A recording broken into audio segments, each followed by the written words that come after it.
you'd be surprised what a man would do.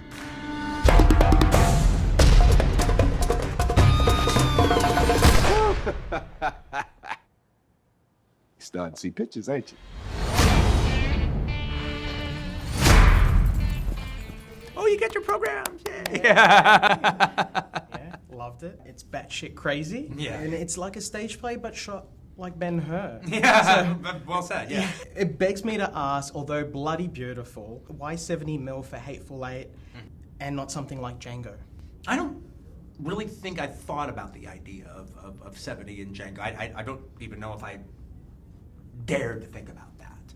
I think if I had thought about that in Django, it would have been more like, you know, shooting with a 65 camera for a couple of sections. And I actually think in the case of both Inglourious Basterds and Django, I think we explored it a little bit, but not shooting it all together, but shooting just certain sections that could be terrific in that way. I think in the case of The Hateful Eight, it was a combination of a few things. I thought it would be really good for the film because as opposed to a lot of people, I actually think some of these big widescreen, scopy formats are actually really good for intimacy. I think the way they make the close-ups very evocative is a special thing.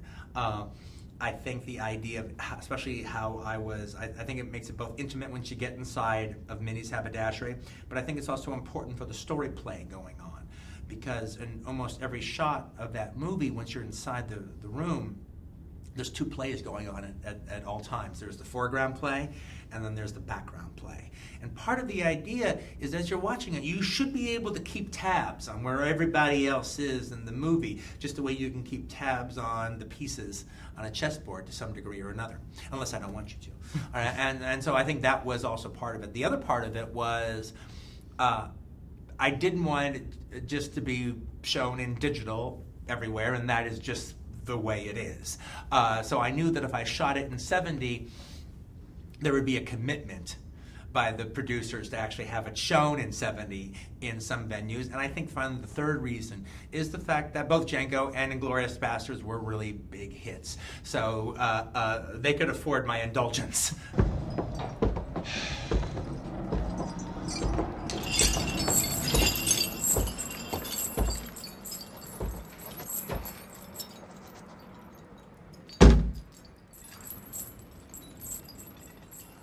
No offense, cowboy fella.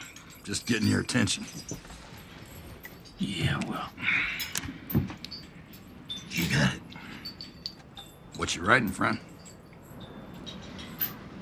Only thing I'm qualified to write about. What's that? My life story. You're writing your life story. You bet I am. Am I in it?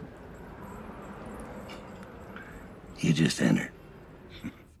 I could be completely off here, but after watching it, I found a lot of John Carpenter's The Thing.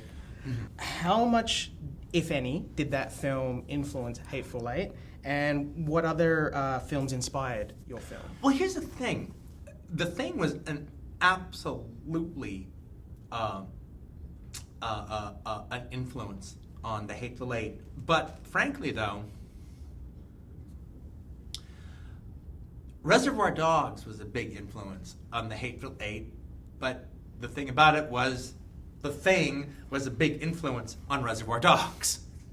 So it has become kind of an interesting vicious circle. But all three of the movies deal with a bunch of people trapped into this place where no one can really trust anybody else.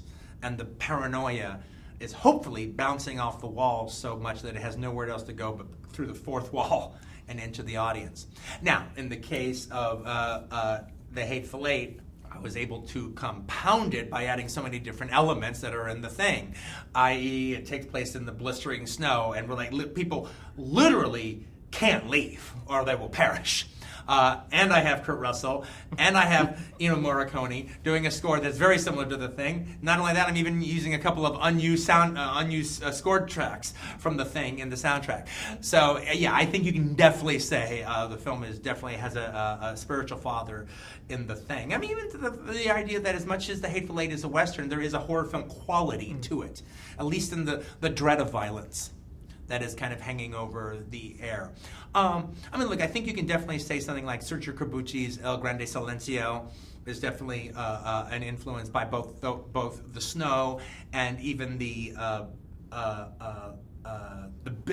cynical nature of the film itself. So I think those are but even like the other little drawing room things, like whether it be 12 Angry Men or The Outcasts of Poker Flats, all things like that actually all work into this scenario.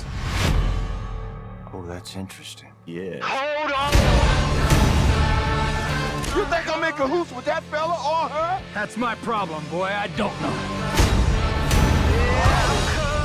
One of them fellas, they'll kill everybody in here. Now we're talking.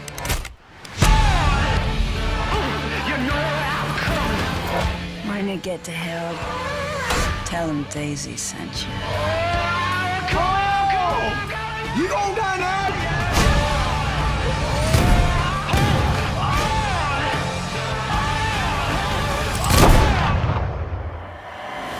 No one said this job's supposed to be easy. Nobody said it's supposed to be that hard, neither.